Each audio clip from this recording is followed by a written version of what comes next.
caution, typically the question here is whether there's a fit between you and the mission of the funder or the agency, or fit between what you're doing and the interest of that is the political interest or the social interest of the people giving the money. So fit really matters. And I will say, now it is always tempting to say, well, you can always run. If somebody say this, you say, oh, well, that's what I'm interested in. Okay, well, that's fine.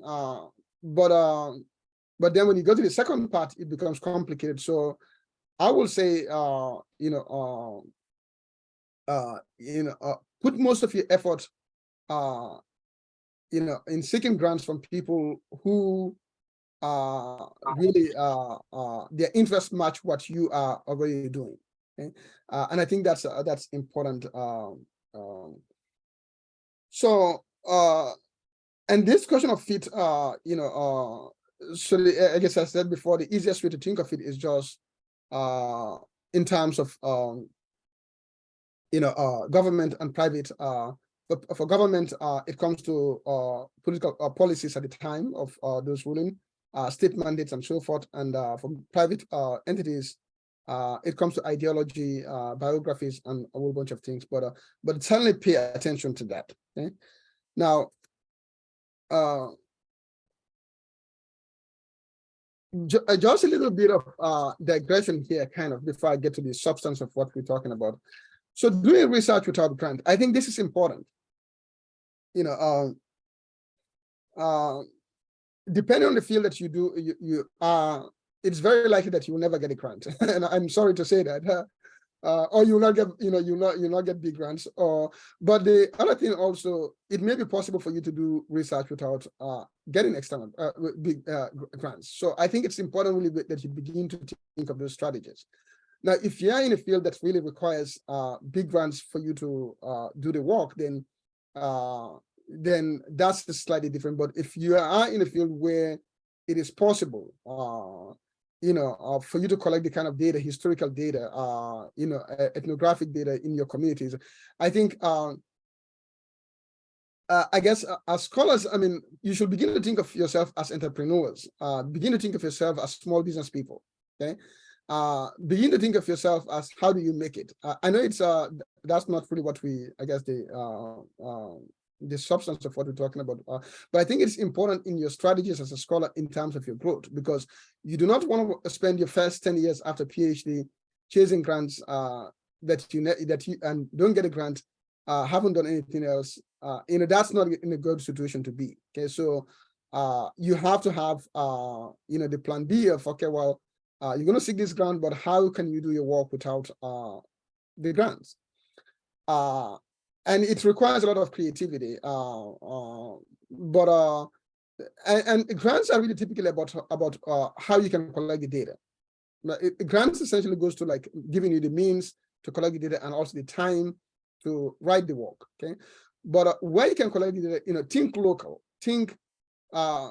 Try to study things that are within you. And I think if you develop that kind of strategy, that can help a lot.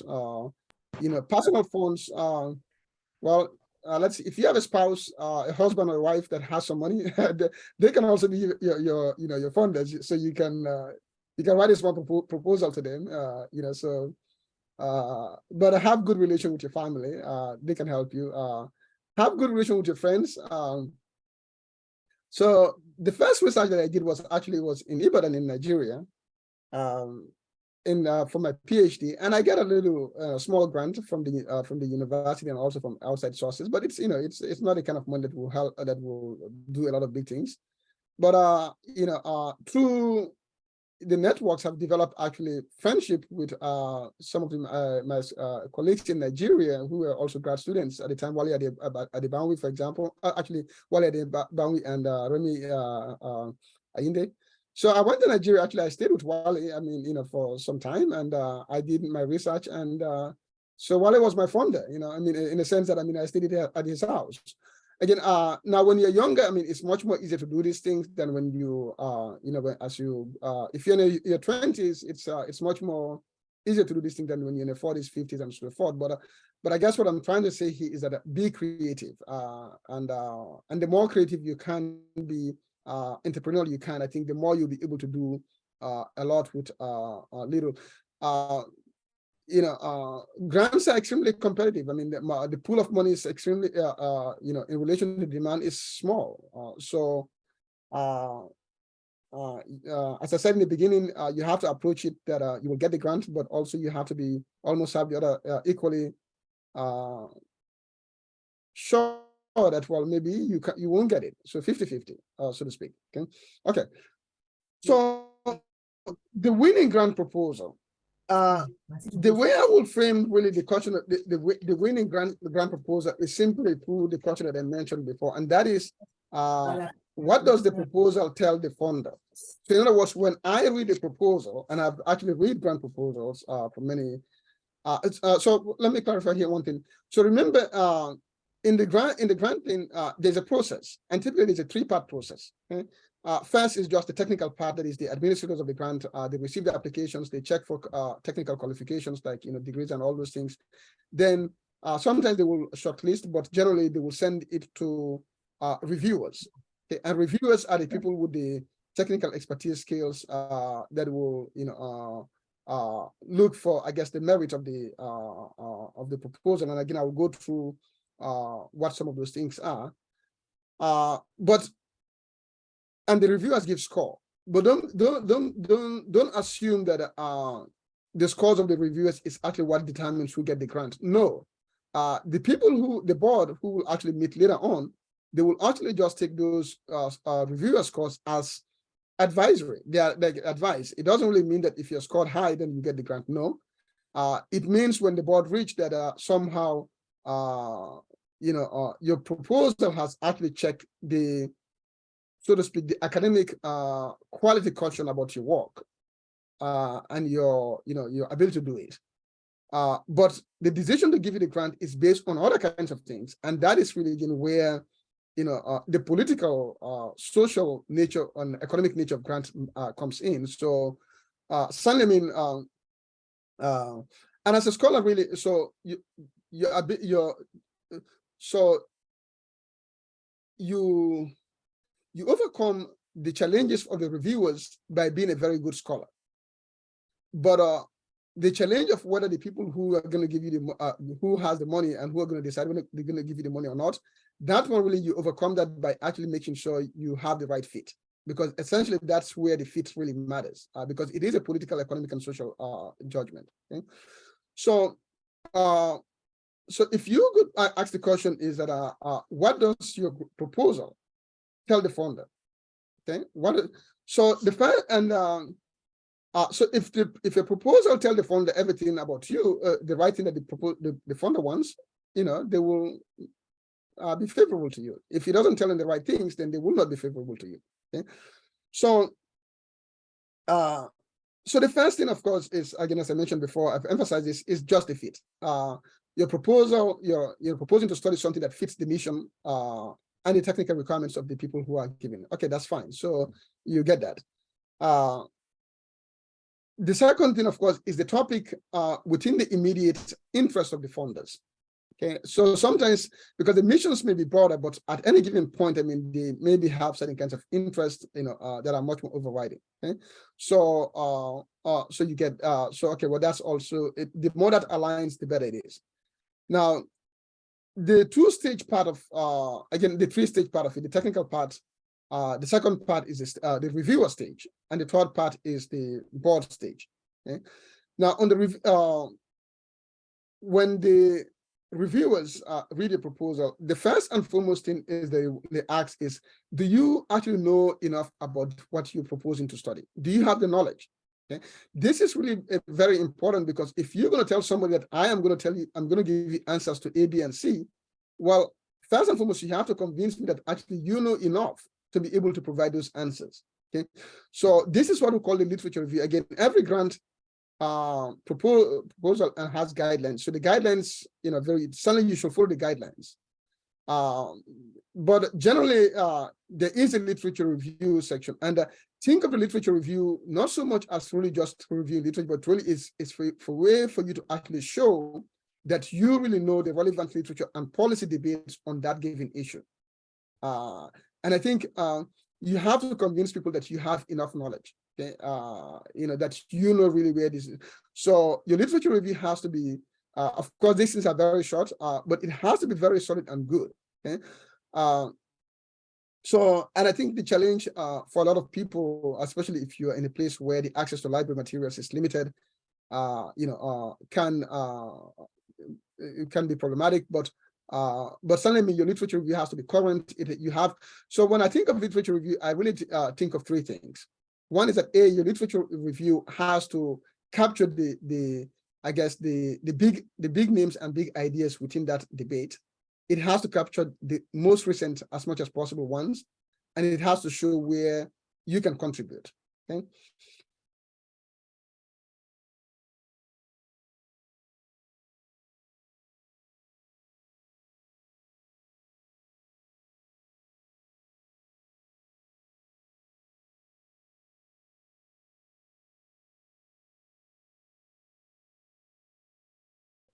Okay.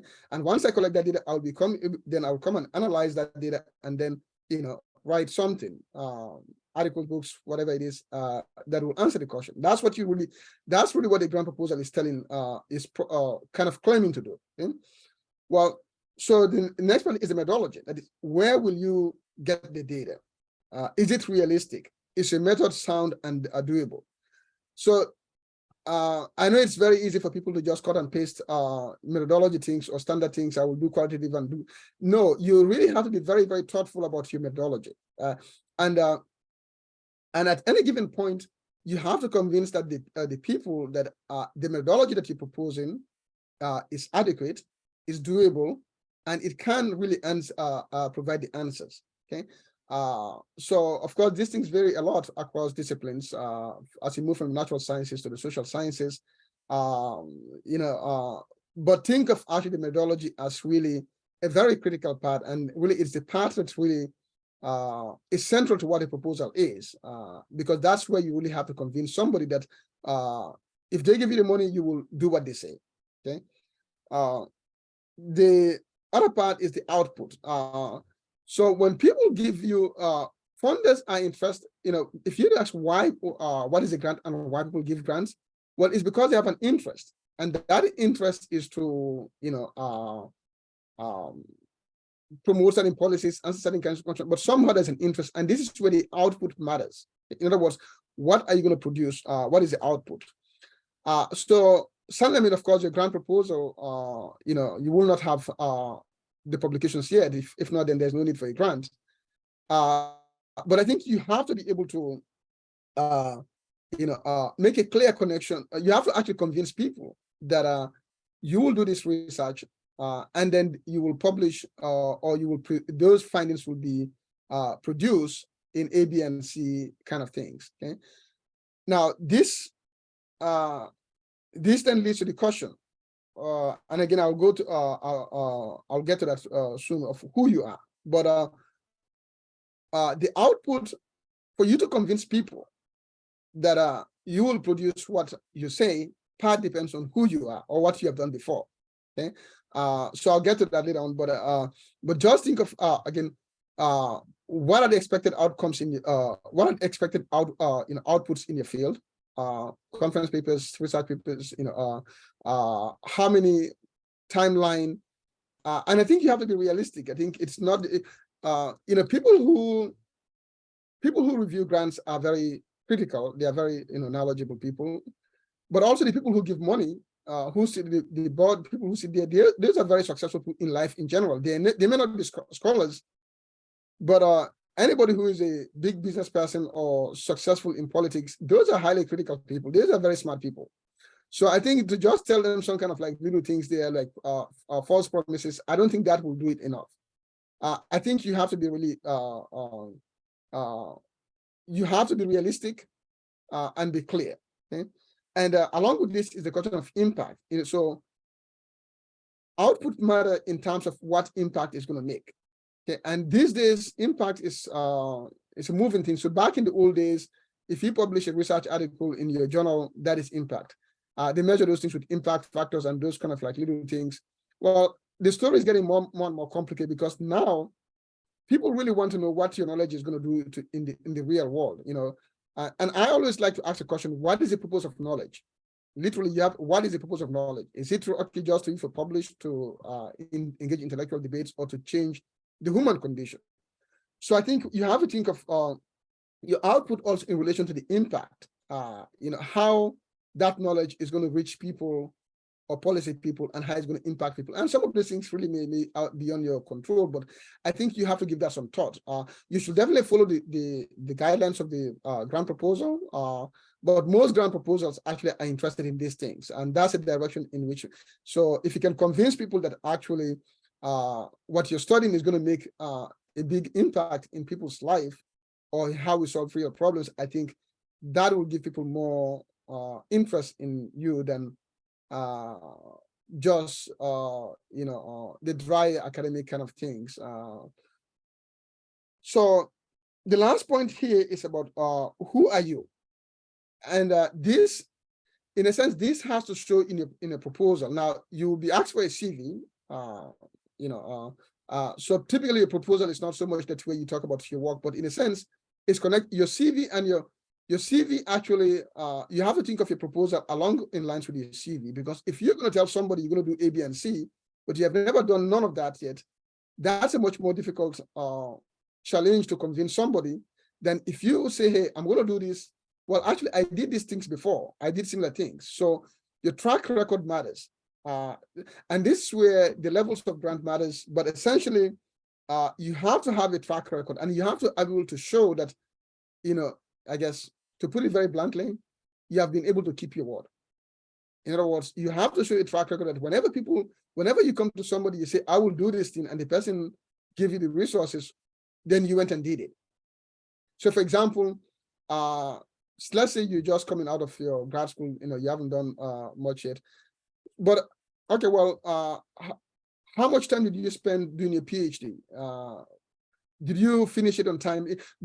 All of those little things matters, but essentially you have to build a profile, and the story of your CV has to be that you are somebody who has achieved and delivers what they say they will do. That's the story that has to come from your CV. If your story doesn't tell that, if your resume or your CV doesn't tell that story, it's going to be difficult for someone to believe that you will do. So you may have a very good idea. People like everything that you say, but can that person really deliver it? Can he or she actually deliver that? Well, if they cannot say yes, remember, a grant is very competitive, because for every grant, I mean, there are, I don't know, the rate of for every one grant, there is 15, 20, 100 applicants. So you can see that it is a little bit, and this is where sometimes the targeting matters, because sometimes people will target grants for certain kinds of categories of people. But your track record matters in this, in this. And so you have, in a sense, you have to convince people that you have deep knowledge. I know how to do this. Here's what I've delivered, and here are the potential impact, and I have a record. So if you can just help somebody understand that, hey, I have deep knowledge about this thing, I know how to do it, which is a methodology. Here is what I can deliver, your output, and here are the potential impact, and I have a record, then that's a much more, that's the kind of like a winning grant proposal, if you can check all those things, depending on, of course, who's the other person out there, okay? Because you may have a very good grant proposal, but somebody else may be better than you. So it's a competitive thing, okay? So I know we're going out of time a lot, but so the next thing I wanted to touch on is what happens when you get the grant. And again, this depends on areas and fields, but just generally four things just to mention very quickly. One is just the administrative issues. Some grants comes with a lot of administrative requirements, especially institutional grants. So it's important that actually your university has a mechanism to actually administer grants. And some of it involve legal complications. You don't want to be caught as an academic that actually kind of like, just take money and don't do what you're supposed to, or it's not, I mean, as a human being, it's not a good thing. As an academic, it's not a good thing. So the bigger the grant, the more the administrative issues actually becomes important. Okay, and that comes also reporting. That is to say, most grants, when you get a grant, you have to report, well, hey, what have you done? I mean, so the reporting is, typically not too complicated, but I mean, just know that you have to be, tell people about what you've done, and doing, of course, what you promise and deliver. Now, this is important. If you get a grant, you are being tried. It's like a trial. If you get a grant, you did exactly what you say, you deliver what you do, that's wonderful, because now you have a story that you can tell somebody else. And so this will allow you really to progress. Now, if you get a grant, you don't do what you're supposed to do. When people look at your CV and they look at, hey, he got a grant 5 years ago, what has he done with that, or what has she done with that? Nothing. Kind of like it undermines your credibility. So I think it's important that you do what you promise and you deliver. And if you do that right, that propels your career. More publications, more connections, more university prestige. Okay, so don't waste that grant that you get, and it doesn't matter how small is it. Okay, another way to put it: don't create a bad reputation, especially in the fields in which grant is needed for you to do research. Okay, and of course, the next question is where to publish your works. Again, that's a different question, but I'll just leave that. So I'll summarize here by way of certain kinds of I guess we entering in tricks. Really, there are really no tricks. You just have to be good in what you're doing. You have to have faith. You have to put the effort, and you have to pray. I mean, you have to pray. Your Lord actually has to give it to you. So all of those things have to come there. But some things that you can think as a person. One, I would say, be selective. Know the funder and what they fund. This matters in terms of your time. Don't waste. You should be ambitious. You should go out of grant, but don't waste your time. Don't spend the whole year writing grants without publishing something. So be selective, and the selectivity means you're trying to identify your fit properly. Okay. If there's a opportunity, volunteer to be a reviewer for grants. If you're asked to review grants, don't say no. Review, because when you review grants, it gives you an insight into the kinds of questions which the foundations ask. So when I review grants, they give me guidelines. Hey, these are the things that we're checking for. So, and if you know those things, it helps you in your own grant writing. Now, I don't mean that you should take somebody's grant proposal that you have read and then go and write a similar one like that. No, do not do that. Okay. What I simply mean that you will learn the process, and you'll learn to humble yourself as well, because there's a lot of people who are very good out there. Okay? Collaborate. Collaboration is extremely important, especially when you're starting. And it depends. So some fields, of course, you have to collaborate because of the nature of things.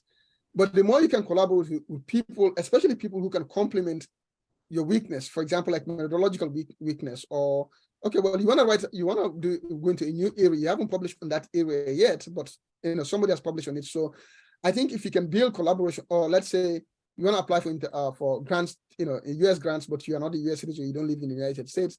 Well, if you can collaborate with collaboration actually allows you to fill in your weaknesses, but also to expand your opportunities. And if you collaborate with people, be honest with them and do what you say. The last thing academics is like a business. If you build a bad reputation, it will follow you forever. So it's important that you always be a person of your word and you do what you say. So collaboration is another important trick. When you write your grant proposal, use simple language as much as possible. Now, this is difficult because a lot of grants. But remember, the people who review the grants are not necessarily so at the two stages, the reviewers and the board. They are not necessarily very technically conversant with your area. I mean, so it depends on which grant. Some grants, of course, they look for people who are highly specialized. But I don't mean to say you should dumb your proposal, but the simpler your language is, the easier it will be understood. Send it to the board. Okay. So simple language while you're showing knowledge, I think is important. Follow the technical guidelines, because that's the phase one of the review process. Word count, organization, those sort of things. Just follow the technical guidelines. Highlight your record in the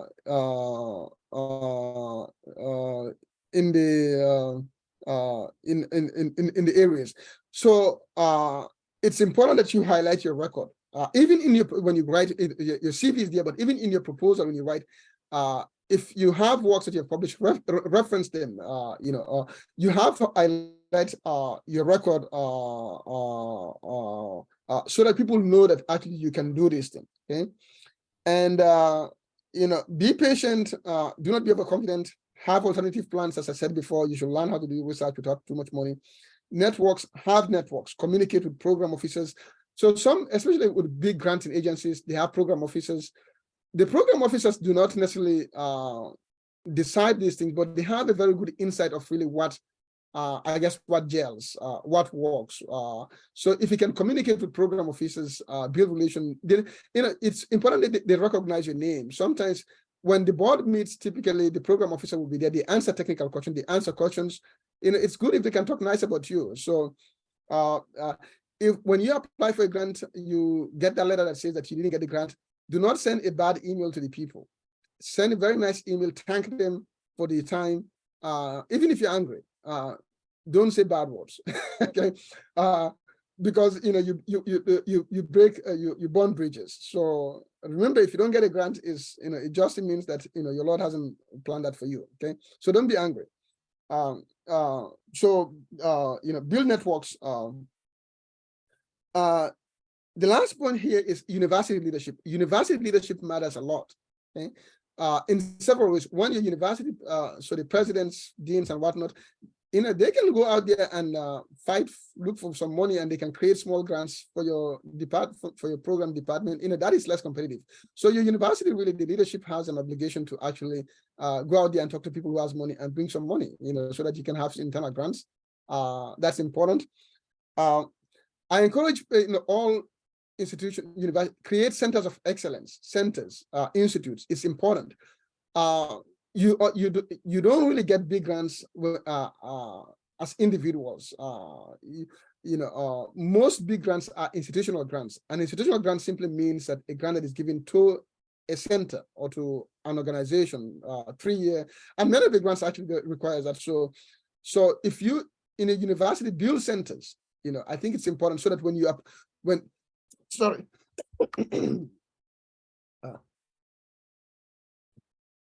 so when people have 2-3 professors have ideas, they can come together, they can apply through the center or through the institute, whatever you call it. But essentially, the university has to build centers, and those centers will will facilitate people to apply for grants.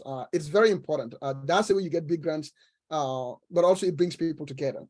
So I will end here, but I'll be reaching out to many of you. I myself actually in the process of establishing what I call the Institute for Research and Policy Integration in Africa. Institute for Research and Policy Integration in Africa. It's an institute that I'm going to, I am actually, it's been established right now, going to be housed in Sierra Leone. So it's going to be registered in Sierra Leone, where I was born, and housed here at Northern Illinois University. I already have an MOU with the university, but essentially the idea is to build a Pan-African institute that will actually bridge the gap between scholarship and policy, and I'll be reaching out to a lot of people. We envision it to have a lot of people who will be research associates or senior research fellows, and essentially the idea is to bring people in small networks, help them apply for grants, and when they get the grant, they can publish things that can help them in their university career, but also they will publish or they will produce products that can actually help policy people. So I thank you all very much for the time and for being here. So I look forward to the discussion, and I also want to learn from you guys. And thank you so much. Yeah, thank you very much, Prof. It's a pleasure to have you on board.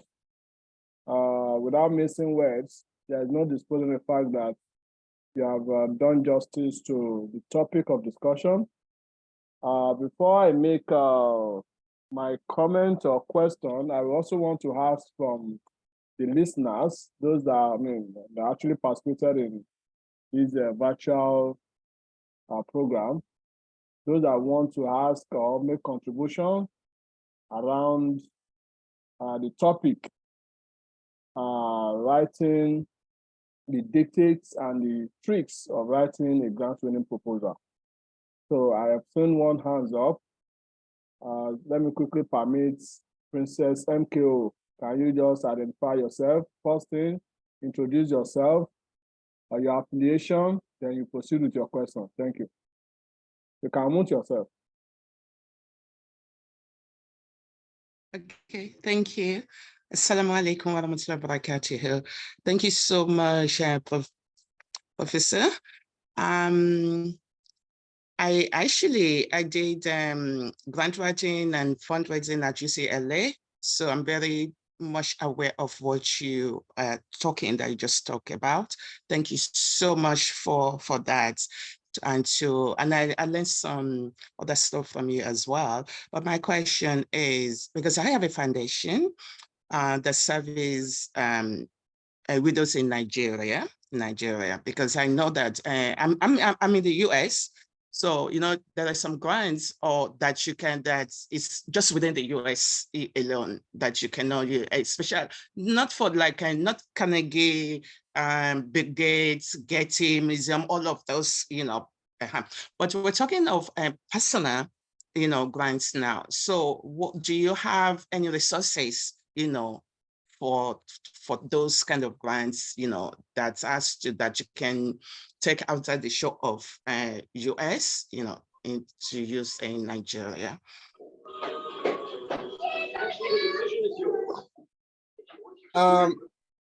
So I don't know specifically of any particular entity that I can say go to this one, but I think it goes to what I was saying before, and that is you have to map the type of you have to map the I guess grants.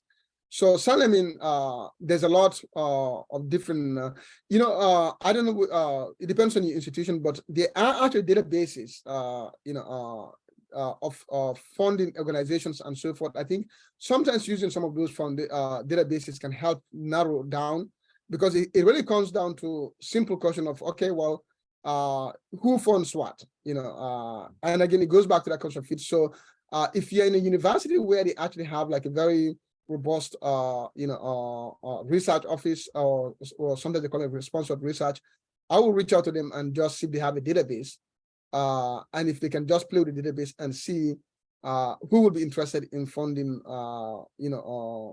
the kind of thing that you are doing. Okay. So yeah, so I don't actually have a particular lead for you, but I think that's one way to actually go about that. Okay. Thank you. Thank you very much. One other person raising up hands, Samson Simon, by identification. Can you quickly identify yourself and ask your question or make a contribution? Thank you. All right. Good afternoon, sir. Good afternoon, everybody. My name is Dr. Samson Simon. I'm the head of research at Apollo Global Innovation. Is an accelerator, an incubator, and an innovation developer in Lagos, Nigeria. My question is this, sir. Apart from funds for NGOs, for example, is there any aggregator of donor-funded projects that a researcher or a research division can go to when that person or division is looking for opportunities to apply for? I know of only that one. If there are others, particularly researches that not necessarily non-profit. Thank you. Yeah, I think, thank you very much. So I think it's a similar question to our previous guest participant there. The ones what I am actually familiar with is that at least in my university, they do have, so when I want to apply for grants, typically I go to the Office of Sponsored Research office and I tell them and they do digging. They have actually databases that they dig. I don't know how good, but they do actually have databases that they can dig and say, okay, well, here, try here, try here.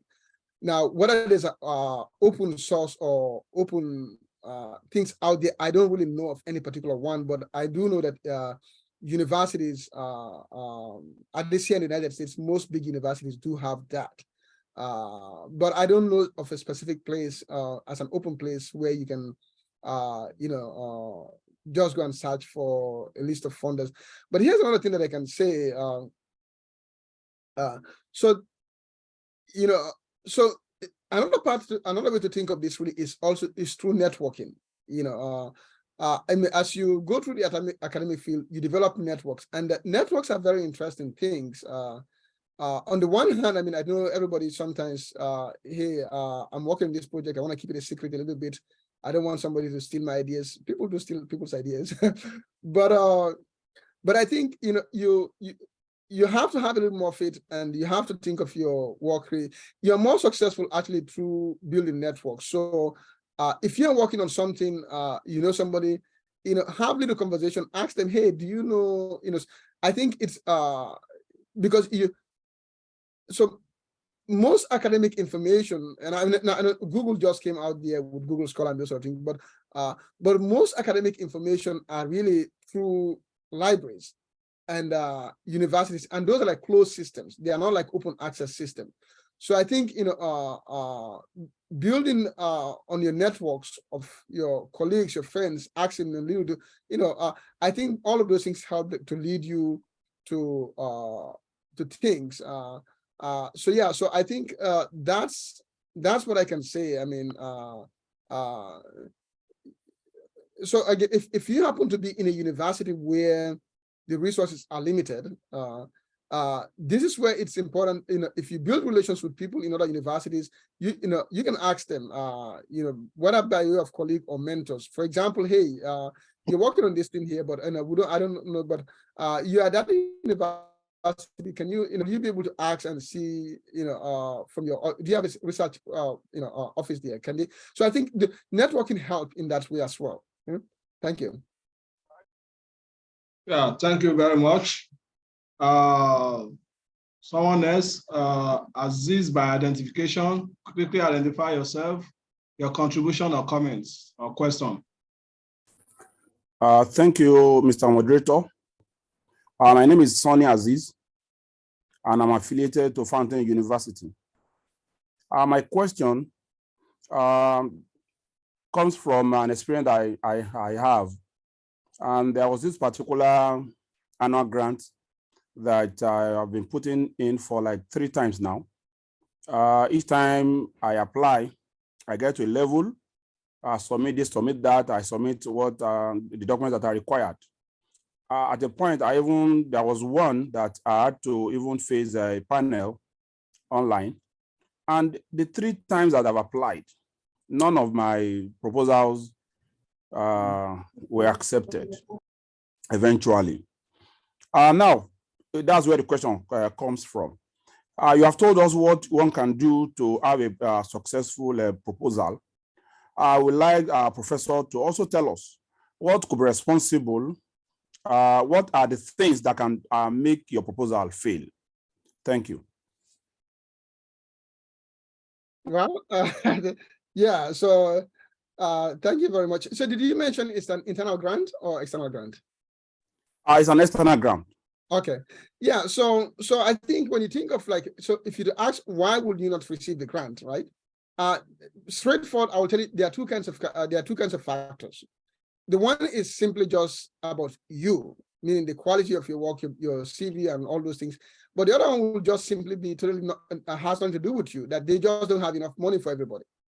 So, you may have a very wonderful, everything may be good, and they will say, you know what, we wish we had $10,000 more to give, but we don't have it. So I think, the second kind of reasons why your grant proposal will fail, not because of the quality of your work or your proposal, but I guess on the side of what they found in it. So that one, you just have to do more prayers, but beyond the prayers, I think, this is where that initial work between the fit between what you're doing and the interest of the funding agencies matters. The more there's a fit, the more they will say, okay, well, to your work. So I think don't understand that, don't take not receiving a grant to be a failure of your grant proposal. I know it's easier to see that way, but really it is not. It may simply be just that, well, yeah, very good, but they don't have enough. They don't have money for 10 people. They only have money for 9 people. And that is it. Now, to the other part is like, why will they look your grant and say, oh no, definitely don't give him money, even if we have money. Okay. Now that's where you have control. I think so if the reviewers, not the board now, the reviewers look at your grant and they score it low. So on a scale of 1 to 5, typically, and they will say, well, hey, this grant is not worthy of funding. So you don't want to be in that category, right? So why will your grant not be worthy of funding? I would say typically is primarily is 2 things. It's when you do not demonstrate knowledge of the area. Your literature review kind of is still. Somebody say, well, you leave that, this is an important work you leave. Remember, when you apply for a grant, there's no room for the reviewers to get back to you and ask you to clarify certain things. Like it's a one-way kind of conversation. It's not like you can go back and clarify. So I think for your grant not to be deemed to be not worthy of funding, one is that you really have to demonstrate that knowledge in your literature. That's one. That's one. So if people are not convinced that you have enough knowledge already on the issue, then they will say, well, really, we cannot trust this person. The other part is your methodology. Your methodology has to be sound, realistic. So your grant will be deemed not funded, not worthy of funding if your literature review and or your methodology sections are weak. Okay, that's where the reviewers are. That's really what the reviewers are. The other part, it depends on the board. So, for example, whether there is we're very much interested in this issue, or whether we think that, okay, well, this person, they will deliver, they will publish what they say, they have a track record, and that is what the board mostly deals with. The board will say, okay, well, this really fits into what we're doing, but if we give this person money, are we sure this person is going to do it? Well, let's look at the person's resume or CV. But so that becomes more about who you are, but even if you check all those boxes, we're really interested in what you're doing, use good knowledge, the right methodology, and we believe that you can do it. Well, we don't have the money for extra person, so so that can also make you don't get it. So it's normal not to receive grants.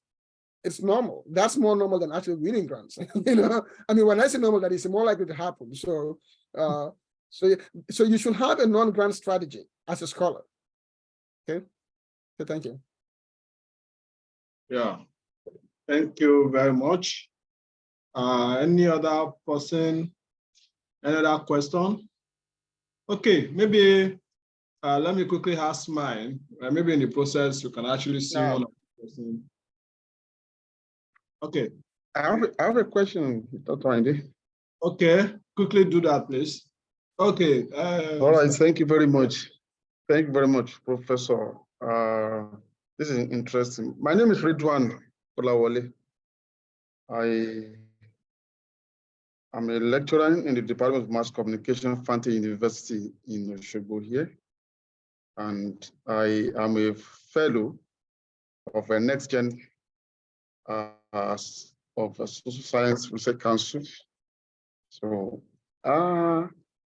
many a time you just wonder when you see proposal being funded by some agencies, organizations, and if you now look at your own, you say, but I have seemingly good proposal, and people say, it is not about the quality of your work, it's about the politics behind the granting awards or grants to people. I want to ask, is there any politics behind accepting a proposal and not accepting one?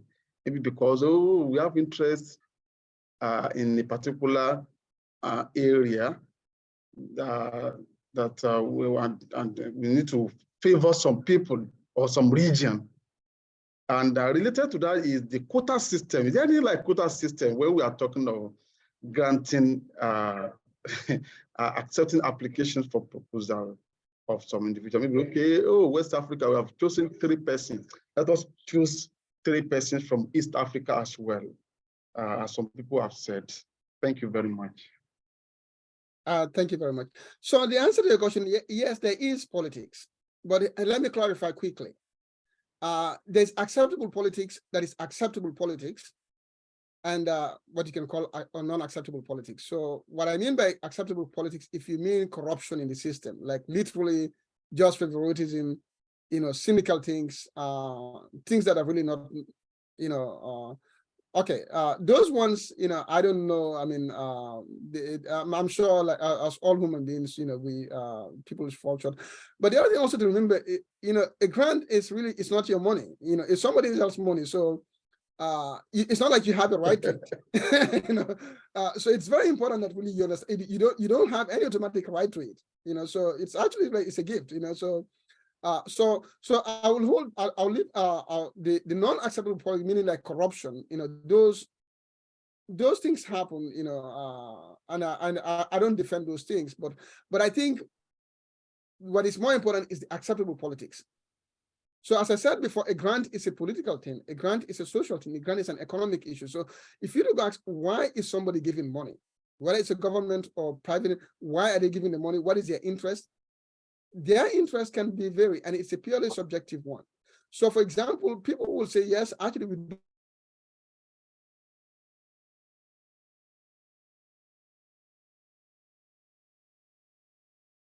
To African scholars, should we give all 10 grants to Nigerians?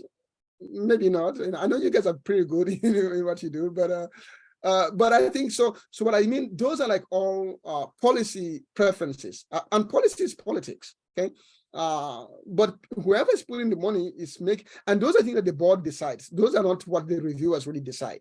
Okay, this is what I was saying before. The reviewers, your grant is funded not necessarily because of what the reviewers said. The review is just one check, and that is to just check the academic merit of the work. But the real decision to fund the proposal is a political decision. Okay, and that really goes to the interest of the funding agency and invariably. So expect politics, but don't think that it's an unacceptable politics. It is acceptable politics in the sense that whoever is funding have certain kinds of interest, they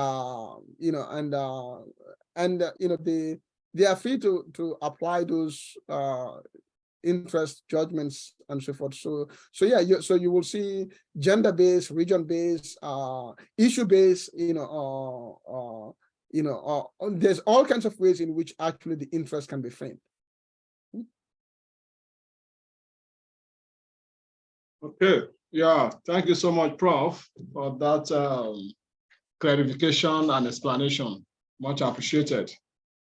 Let me quickly peruse again. Is there any other person with a question around what Prof has said over time, and also looking at the contributions from participants? Okay, my question quickly. Prof, usually when there is a grant to be explored, there are usually funding thresholds that are being set in terms of, okay, this grant goes for $1 million, for example. How realistic can a budget be, writing a proposal for a grant? Are you expected to exhaust the threshold such that your budget will also tend towards the amount stipulated? Or are you expected to be financially modest, trying to, what is the expectation around the financial threshold, related to any grants for which one wants to write a proposal?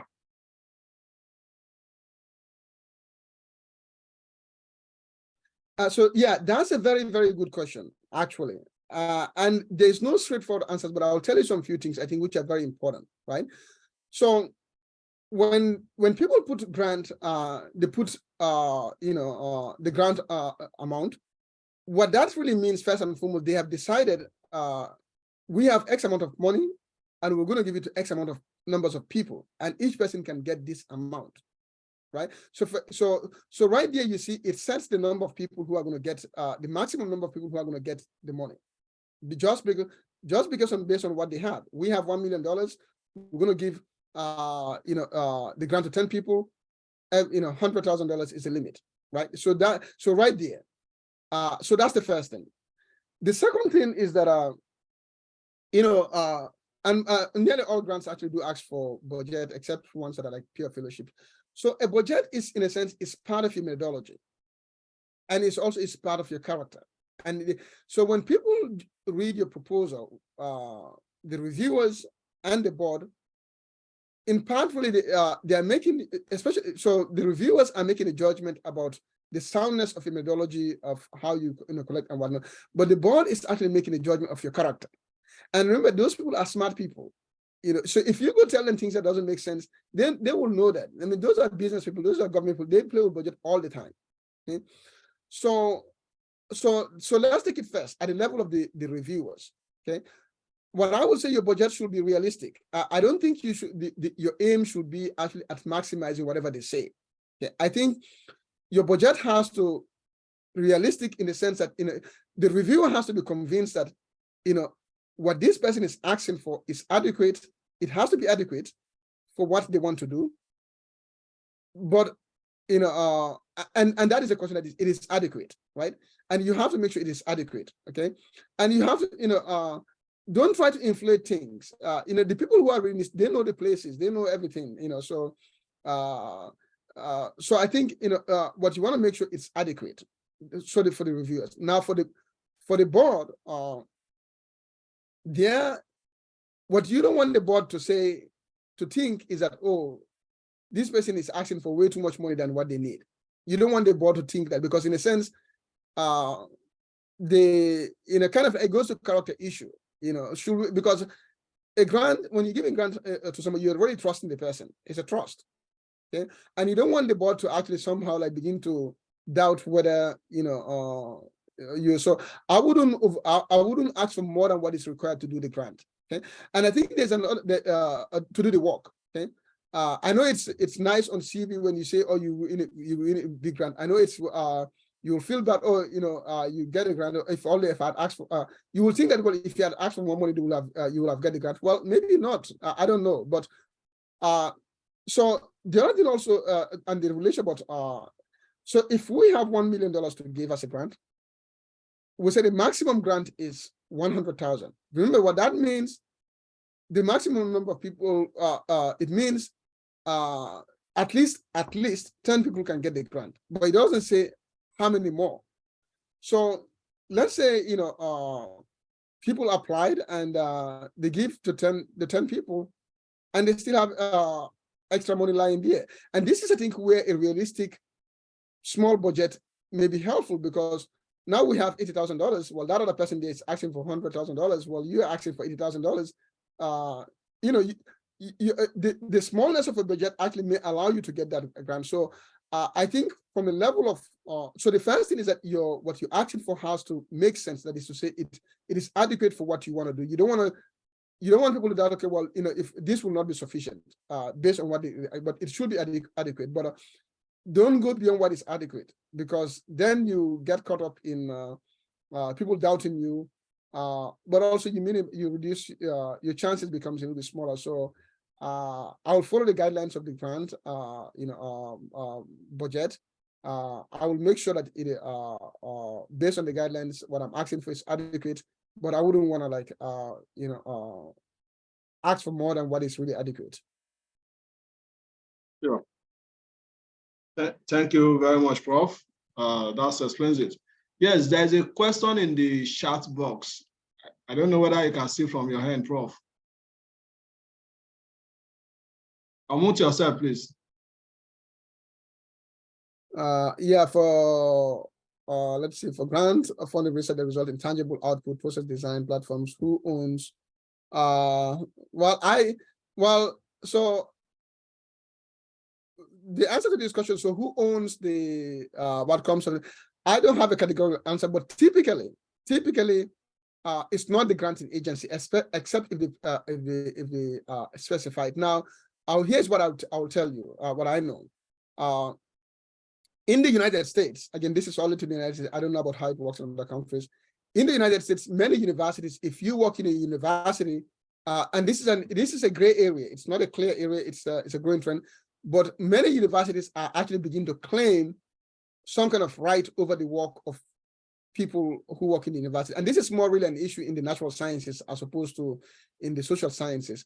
So yes, so it depends on the university, but some universities actually do claim some kind of, I think there's some litigation, some court cases about this. I'm not too sure how it comes out. Typically, I don't think the granting agencies claim, and if they do, they will specify that. The interest of the granting agencies typically is not to own something. Mostly the interest of the granting agency is typically policy. It's a policy, interest. Most granting agencies have a policy interest. It's not an ownership interest. But the universities may have an ownership interest. Why? Because it can mean it can bring money for them.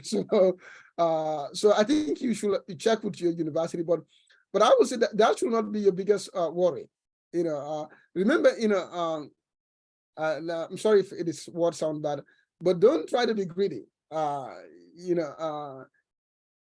So if you don't win the grant, if you don't get something, it doesn't matter whether you own 100% of what will have happened. So it doesn't matter. So I think do what is going to help you win the grant, get your work out there. So if you get 50% as opposed to 60%, that is, 60% is better than nothing. So I will say don't be greedy. If your university has a policy in which they own something, that's okay. That's the way I look at it.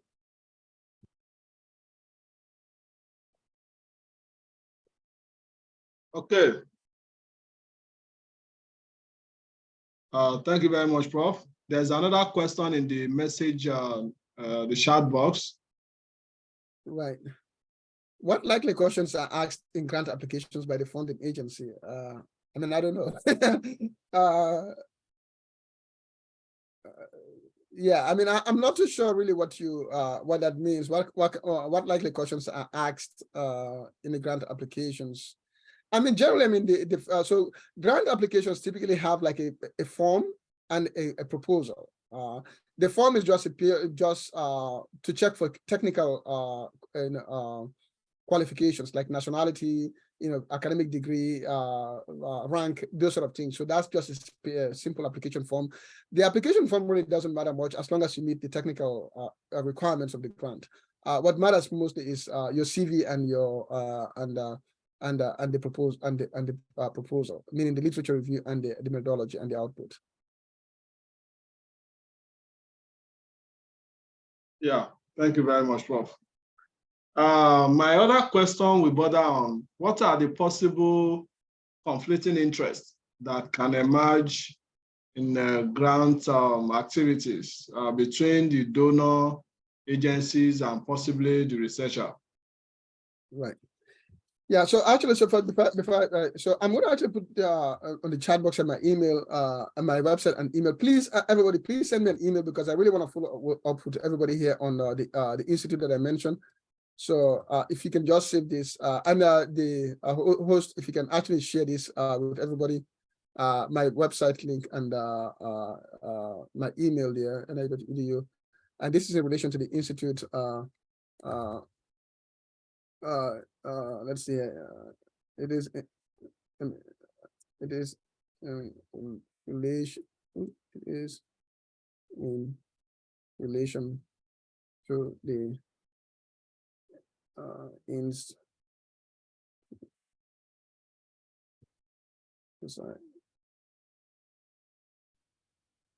policy integration in Africa.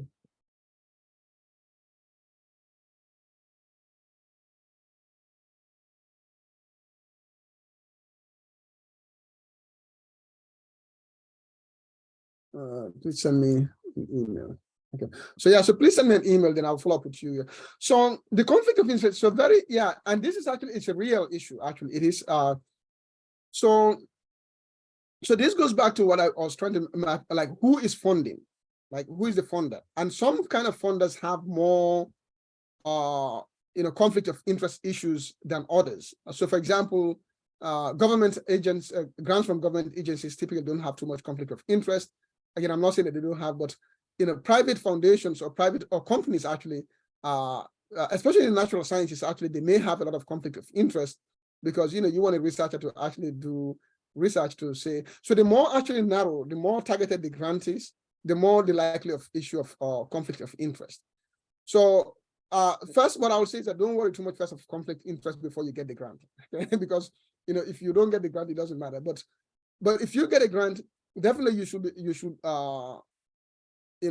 address the conflict of interest issues if there is any. So mostly when they award grant, they will ask those kinds of questions. That's one place we can, and you should be aware of them. And I think it depends on what is the purpose of, what is the mission of who is giving the grant. Now, if at some point you find yourself in a place where you think that your values, your ethics is not compatible with the mission or the values of whoever is giving the money, I guess what they will be expecting as kind of output, if you really, really come to that conclusion, you should really think twice whether you should accept their money or not. I know it's a difficult thing, but sometimes you can say you don't want to accept somebody's money. It depends on what they want you to do. So conflict of interest comes in. Typically, the narrower, I will say, don't worry about it until you get a grant. But if you get a grant, then you should look into that. Into that. Okay. And if people are asking you to do things that you are not right by way of your writing, your speaking, then I think you can make the judgment. Remember, you don't have to accept a grant. Okay? It's like a marriage. You don't have to say yes. If somebody want to marry you, you don't have to say yes. So it's the same thing. You don't have to accept a grant. So I think this is where ethics. This is where ethics really comes in, and there's a lot of ethics in research. Okay. Thank you very much, Prof. My last question here, which borders on, yes, working on a particular grant for, a grant that substance 1, 2, or even possibly 3 years. And looking at the research orientation of the researcher that actually take up that grant, that won the grant, what are the likely consequences of taking part of the outputs of that grant for publication, into research repositories? Is it possible that one is able to take part of the outputs and eventually publish out of it?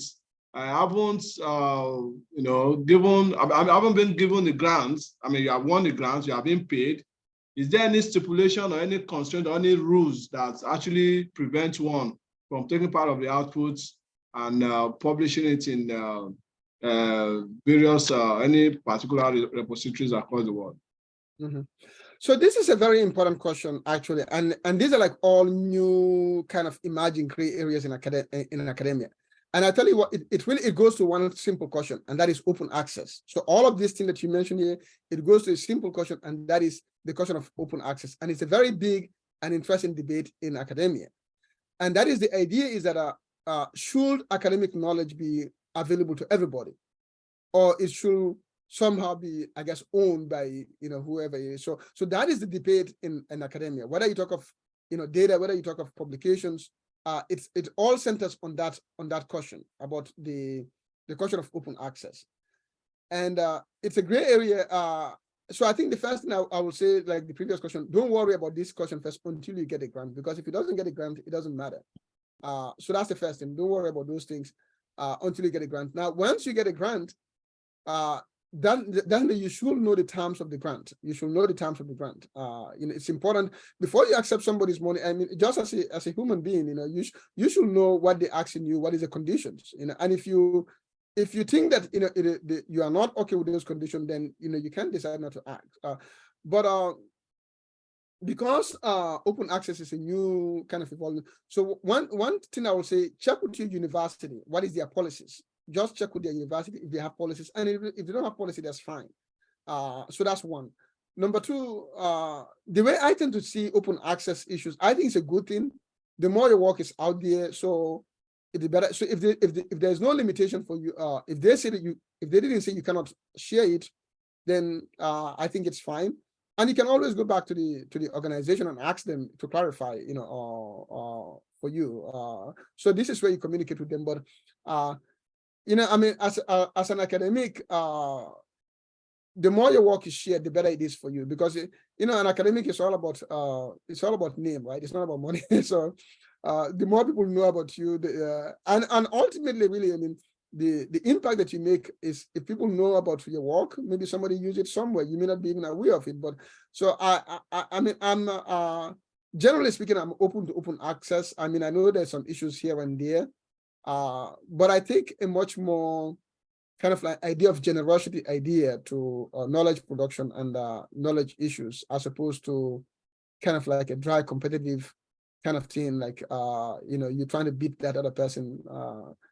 So I tend to look at it slightly differently. Sure.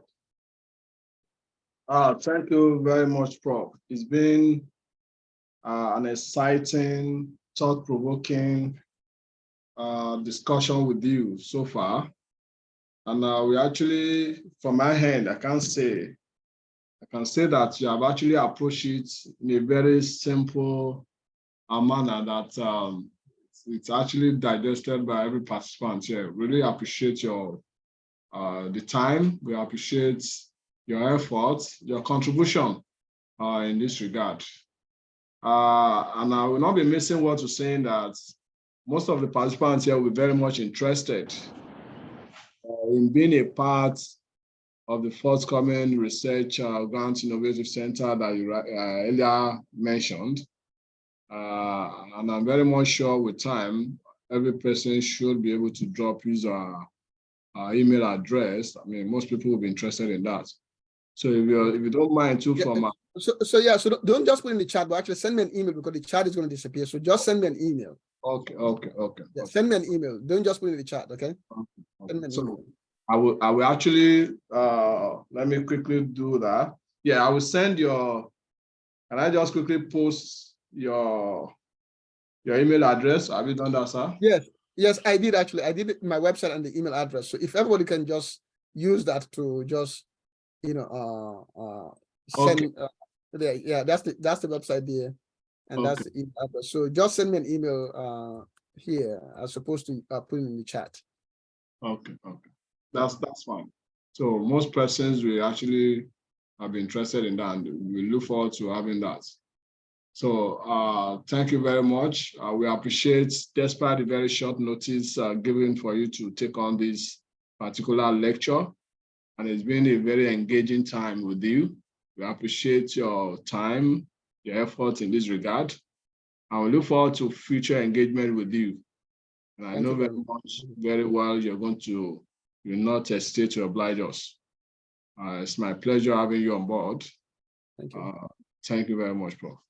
Thank you very much. I really appreciate it. So I'll follow up definitely. I do want to. I like all African universities. I am extremely passionate about working with Islamic-inspired universities, not just in Africa. So so I hope we can have more conversation around the work that you do at Fountain University, and we can. So let's keep in communication, and not just Fountain University, but all the others as well. Yeah. So definitely, let's keep in touch. Thank you so much, Prof. We appreciate you. Thank you. Have a great day ahead.